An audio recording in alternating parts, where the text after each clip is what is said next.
Okay, are we recording, Mr. Dodd? Yes, we're up and running. Okay, so what we're going to do here, what we're looking at is a concept for opening up a bowling center's database to a predictive analytics study and a big data kind of a study that we're going to utilize to leverage for sponsorships, for communicating with customers in a more intimate, personal manner, and a lot more. And normally, of course, this is a fairly expensive endeavor, but Rethink Bowling is going to do what you see here at no cost to any center in Michigan or Ohio or to any one of our customers. And we want to run through this report really quick so that when we do this for your database, you will see how to leverage it. I will meet with you and go over the findings like we're doing with John here. So we're going to ask a few questions. So let's shoot through it, John, real quick. And we have John Dodd from Virtual DBS, our partner, our data partner that does all of this, and he's going to walk us through it and show us what the graphs mean, and then we're going to meet and do that with your database as well. So go ahead, John. Steve, the goal of this profile report is to answer the question, what makes people who spend money at bowling centers in Michigan different from people who do not spend money at bowling centers in Michigan but who live in the same neighborhoods as the customers. We're going to compare and contrast a group of several thousand bowling customers against all of the non-customer prospects who live in the same zip codes. There are several parts to this report. I'm going to take you through each of them relatively quickly, but you'll see a pattern emerge where they become pretty self-explanatory as we go through. The first piece is what we call a waterfall report. And all we're doing with the waterfall report is we're showing how the data made its way into the model. So we started out with 16,806 actual bowling customers. The next thing we did was we removed incomplete addresses. So we have to take the database of 16,000 records where we have name and address, and we have to match them back to our database of every consumer in the U.S. so that we can enrich the customer records with demographics. So where we started out with name and address, we now have name and address, age, income, wealth, ethnicity, length of residence, and a host of other demographics. In order to accurately match, we have to have name and address. So we remove records where the addresses fail to meet the Postal Service standard for address quality. And then what we do is we deduplicate, because a lot of the demographics are household level demographics, things like household income, household type, home ownership, length of residence, home value, etc. You don't want to double count those households where you have more than one customer record in the database. So we deduplicate to the household level, which brought the records down to 10,000. And then the last thing we do is we match on name and address to our database of U.S. consumers to enrich or append the database. And we got a 63% match rate, which culminated in a net cleaned, deduplicated modeling event group of customers totaling 6,741 Michigan bowling customers. Now, within the zip code footprint containing those 6,700 customers, there are 2 million non-customer prospect households. So those become the two groups that we compare and contrast in the model, essentially asking and answering the question, what makes these 6,700 paying customers different from all of the non-customer prospects who live in the same neighborhoods? How are they similar and how are they different? So those are the two key populations that we're going to enter into the model. This next slide is... Before you go on there, John, I want to, so just real quick here. So in the footprint of this particular bowling center's customer count, there's 2 million people that theoretically he could attract, and even though it may be 16,000, but we got it down to 6,741.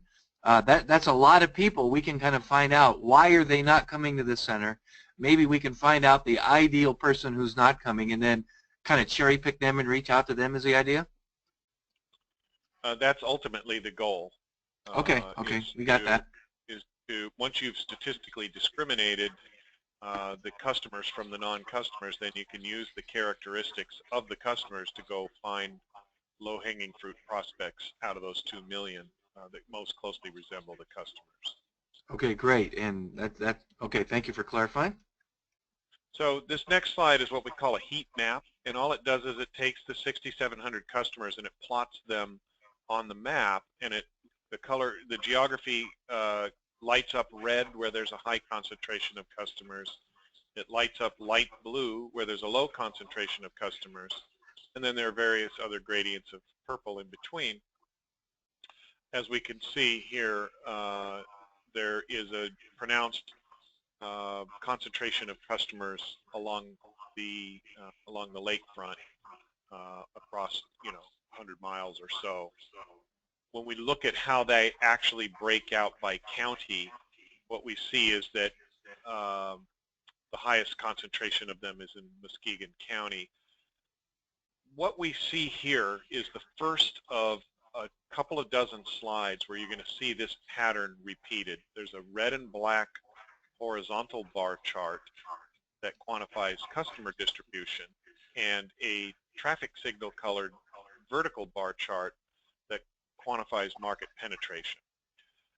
So you're going to see each of these slides showing the same pattern of bar charts, each of which looks at a different variable. So here we're looking at county, I'll come back to it in a moment, age, household type, gender, marital status, ethnicity, income, etc. You always, the red and black horizontal bar chart and the traffic signal colored vertical bar chart. Let me come back to county, all right?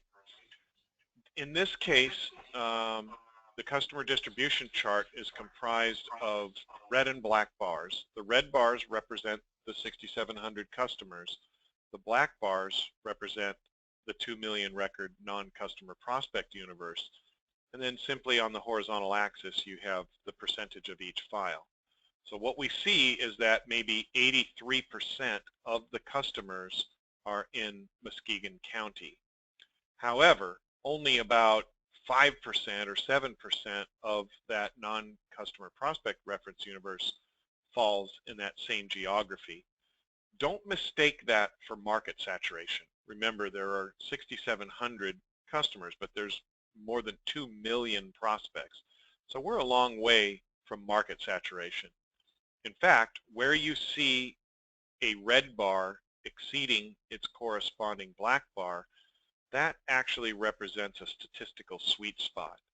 And the way we quantify the magnitude of that sweet spot is we divide the customer percent by the universe percent, and we multiply by 100 to get an index. In this case, the index is 2,821. What that means is that customers of this bowling center are 28 times more likely than average to be in Muskegon County, and then it drops off pretty precipitously from there. So they're 4.7 times more likely than average to be in Oceana County, and then they're 2 times more likely than average to be in Newaygo County, and then about 2 times more likely than average to be in Ottawa County, or 1.9 times more likely than average. So those are your, geographically speaking, those are the 4 sweet spots by county.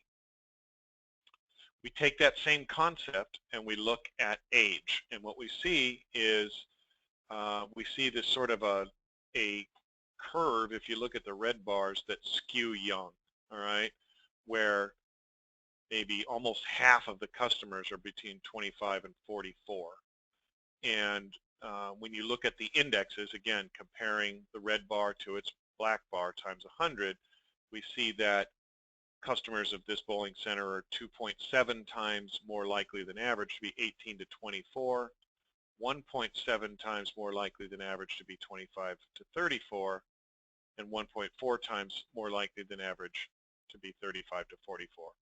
Once you get over that 45-year-old age range, everything is downhill from there, figuratively speaking and statistically speaking. So obviously the sweet spot is younger is better for this bowling center. When we look at household composition, what we see is that 60% of the households are nuclear families, mom, dad, and kids, compared to only about 30% of the reference universe. So we're seeing it indexing at double the market pace. So again, with an index of 197, you can say that customers of this bowling center are 1.97 times or twice as likely as average to be a nuclear family. And then you have a little bit of an over-index for single dads and a slight over-index for single moms, but it's the nuclear family that's driving the market for this bowling center. We look at gender, and we see that the main customer is the mom, right, indexing at 131, with about half of the customers being of female gender, and that's compared to, we know that the actual population is more 50-50 split men and women, but when it defaults to the male head of household, as most of the compiled marketing universes do, you see the skew high for male gender. All that means is that it's even more pronounced that the mom is the decision maker in spending money. Now, you would never lop off half the population simply because the gender is skewing high female. What you would do is give everything being equal, you'd give a higher weight to females in your marketing campaigns, but you would never throw the baby out with the bathwater by taking men out of the mix as well.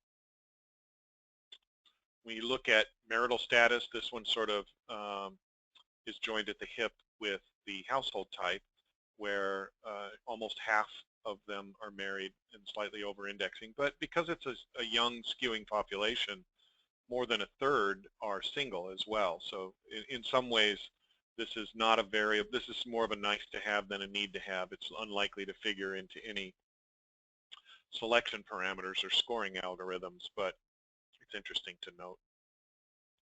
When we look at ethnicity, what we see is that, you know, 2/3 or 3/4 of the customers are Caucasian, but so is everybody else in their neighborhood. So there's no particular over nor under indexing for the Caucasian ethnicity.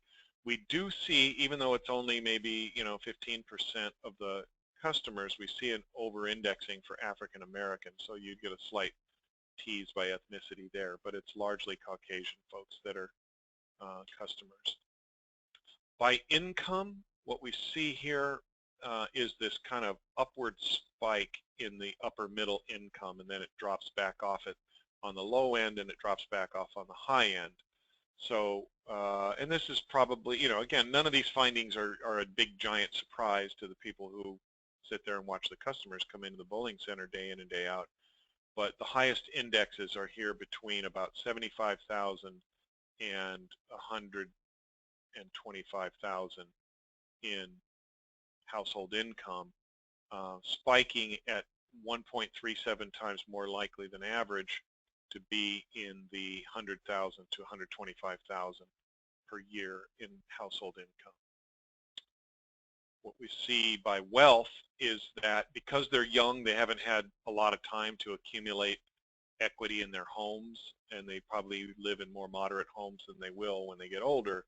So even though you see this kind of a bell-shaped curve here by wealth, where 10 is the highest 10% of the population by wealth, and 1 is the lowest 10% of the population by wealth, and there are 8 other gradients of 10% in between, we're seeing that these are mostly sort of middle income, a little upper middle income, middle wealth, because they're just young and haven't accumulated that many assets. By education, they are largely, I would say, kind of undereducated, but not necessarily, right? So there's some college going on, but so is everybody else in their neighborhood, so it's only indexing at 87. Where the real high index is high school graduates, right? That's as far as they went, and they're like 1.6 times more likely than average to be in that category. We look at presence of children. Again, this one's kind of joined at the hip with household type, where we saw nuclear families popping. Almost 80% of the households have children in the home, indexing at 168. So the presence of children is a big driver for this customer population. In general, more children is better, right? Up and to the right is always a good curved shape when you're dealing with financial matters, right? So more kids is better than fewer.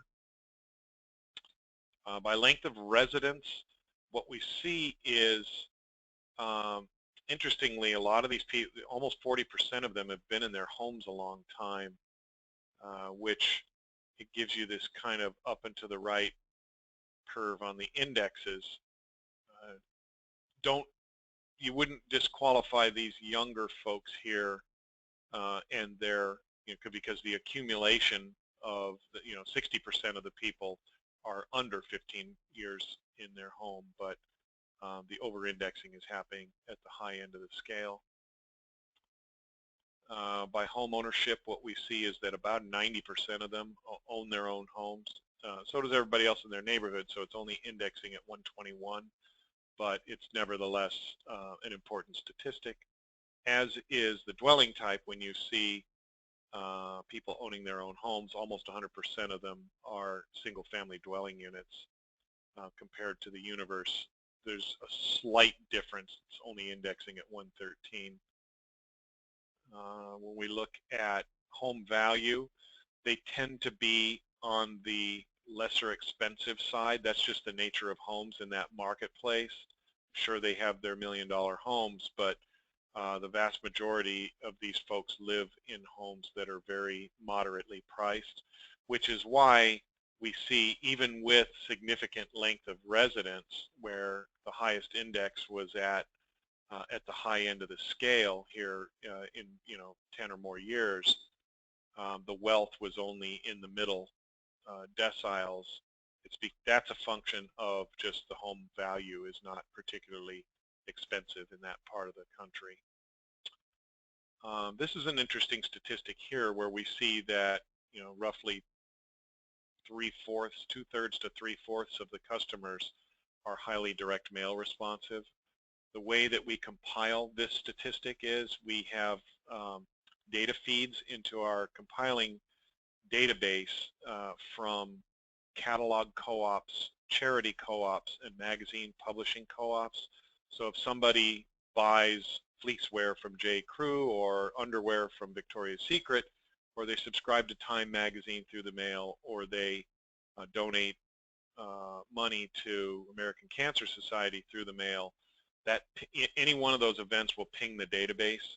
Where the database gets pinged with more than one direct mail response event, they get flagged as a multiple direct mail respondent. In this case, more than 2/3 of the customers are highly direct mail responsive, compared to only half of the reference universe, so they're over-indexing at 147. Again, you can say in layman's terms that customers of this bowling center are 1.5 times more likely than average to respond to direct mail marketing efforts. The implication is not only will it help us to tease out some low-hanging fruit prospects from that massive 2 million record prospect reference universe, but it will also help, it should be an implication that direct mail marketing ought to figure prominently in the bowling center's advertising channel mix, if it does not already do so. Now, John, I have a question on that one right there. Can I ask you a question real quick? Go ahead. It seems to me that not only is this good for finding out how we might want to attract the low-hanging fruit to bring people into the bowling center, but with a mail responder score and some of these other scores, if there's other businesses that, let's say, are near Muskegon, Michigan, and we show them that our existing database is, has a 1.47 times more propensity, in other words, they're strong direct mail responders, then that seems like we could really leverage that information, like for a sponsorship, access our database and kind of verify it with this report that our customers are very likely to, to respond to direct mail, and maybe do like a partnership, with an oil change or a movie theater, or anything that these kind of customers would like, because now we have the statistical verification that indeed they do respond to mail much more likely than somebody who would just maybe send a mail piece out to the whole universe. So not only can you use this to get new customers into the bowling center, but you can use it to secure sponsorships with the data. Is that correct? Yeah, I mean, it opens the door to a multitude of advertising and promotional strategies, and it certainly will make for a lot of fun and money in devising tactics to leverage the advertising channels. Okay, very good. Thank you. All right, we look at the next characteristic is charitable giving. So the donor behavior is very prominent amongst this group. The highest frequencies or the highest concentrations of customers are within the health and institutional donors. So those are things like American Cancer Society and cystic fibrosis, and children's donors, which makes sense for families that have lots of kids, making up, over 20% of them donate to health and institutional causes compared to only 12 or 13% of the universe, and maybe 18% are donating to children's causes compared to 10% of the universe. The highest indexes are corresponding, right? So 1.8 times more likely than average to donate to children's causes, 1.7 times more likely than average to donate to health and institutional causes. But in general, they're very philanthropically minded across the board. We look at consumer vectors. What consumer vectors do is they group people together into clusters based on similarity. So you might think of it as a birds of a feather aggregation. Now, the thing to keep in mind here is that the consumer vectors are what I like to think of them as being a little bit overly granular. There's just too many of them because you're only getting 3% of the customers in the top couple of categories. So there are hundreds of categories, but they're still nice to look at. And then we're going to look at a less granular version in a moment called GeoVector. But when we look at the consumer vectors, what we see here by indexes is the highest index is for this group here. They live in the city. They are millennials, and there's a slide. The next slide explains what the age ranges are, but we know what those are, right? That's those young folks. They're female, upper middle income couples with children. All right, we saw that yelling at us throughout the profile. I would say it's the common thread woven through the fabric of the profile. The next most populous, the next highest index is here for their suburban millennial female upper middle income couples with children. So it's the same thing as we saw with this GeoVector, except instead of urban, they are suburban, all right? And then the next highest index is this one here. These are urban Gen X, so they're a slightly younger female upper middle income with children. That's the theme unfolding there, where it's young affluent moms with kids, right? And again, there is an explanatory slide here that tells you more about what the underpinnings of that profile, of that clustering methodology entail. But those, again, we've seen that pattern emerging where it's young, affluent moms. Now we look at geovectors, and we've taken gender out of the mix, and we've kind of taken some of the granularity out of it. So you can either, as far as urbanization, you can be urban, suburban, or rural. By age, you can be spring, summer, autumn, and winter, right? They're kind of self-explanatory. Income, you can be low, medium, and high. In family type, you could be families, couples, and singles. What we see here is that the highest index is for 2213, which also happens to be the second highest distribution. They live in the city. They're in the summer of life, which is 25 to 44, and they're low-income families. But you have to keep in mind that it's like 7% of the population. Where we see other high indexes is 2313, where they're living in the city, they're in the summer of life, and they're high-income families. Or this one, 2113,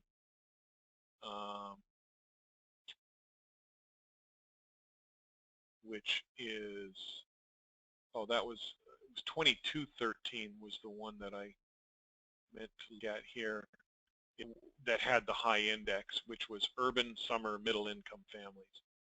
So again, that same pattern is emerging where they're young, middle and higher income families with kids, and the mom is the driving force behind it. So that, my friends, and there's a descriptive slide, that is the profile report. Okay, that's Steve, do great. you have any Now, other questions for me? yeah, I do. So, okay, so we kind of found out in this particular bowling center in Muskegon, okay, that we had young, affluent moms with kids, right? That, and, you know, along with a few other things, but that was kind of the wheelhouse. So what we could do then is we could then actually kind of purchase data, right, of that exact demographic. So in other words, where are all the affluent moms with kids? Where do they live? How close they are to our bowling center? And we kind of know that they have a much higher propensity to go to our bowling center. We also know that they have a pretty high propensity to respond to direct mail. So maybe we pull out some of these people that are not coming to our bowling center that are very likely to, and maybe offer them a special membership or offer or reach out to them, because who knows? I mean, maybe they're going to a competitor bowling center. Maybe they don't know we're here. Maybe they just didn't think of the idea about bowling or whatever, but we got literally hundreds of thousands of people that actually kind of match our demographic that are not visiting our bowling center, that we need to really kind of go and get and really increase our revenue. And that's what we can do then. So we can actually purchase that data, let's say from your company, John, right, correct? And then we know their name, their address, their phone number, maybe their email address, all of that stuff. And then we can reach out to them because we know they're an ideal propensity to come to our bowling center, correct? That's exactly right. And the Okay. database has postal, phone, and email contact attributes on it. Plus, we also have the ability to, so you can execute targeted direct mail, broadcast email, outbound telemarketing, but also you can use the data to onboard it for targeted digital display advertising, which would allow you to serve banner ads online to people's PCs, tablets, and smartphones. Where it really gets a lot of power is timing the serving of those targeted digital banner ads to coincide with the in-home date on a direct mail campaign and the inbox date on an email campaign. There's a lot of Yeah. different ways to skin the cat, but the short answer is yes, the database is the key to executing on the findings. All right, so that, like that TAD that you described, the targeted ad display digital advertising, we kind of take their IP address, or theoretically, and kind of do an Amazon.com kind of a thing without them having a trigger of actually looking at a different product. We kind of know in advance they're an ideal customer, so we kind of capture the IP address, and the next time these people kind of go online, all of a sudden there's an ad or a banner ad that invites their family to the bowling center, because we know what their IP address is, and we kind of intercept that and are able to communicate with them digitally, as well as with direct mail, our email, our phone, or a combination of all of it, which by using all 3 or 4 of these in an omni-channel strategy, is a much more effective way to spend advertising dollars. So that's pretty cool, pretty strong. Very good. All right, Well, well, I will thank you, leave it John. to you, Steve. I appreciate your taking the time today, and feel free to reach out if you have any other questions. I'm always available. Okay, thank you very much, John. Talk to you later. All right.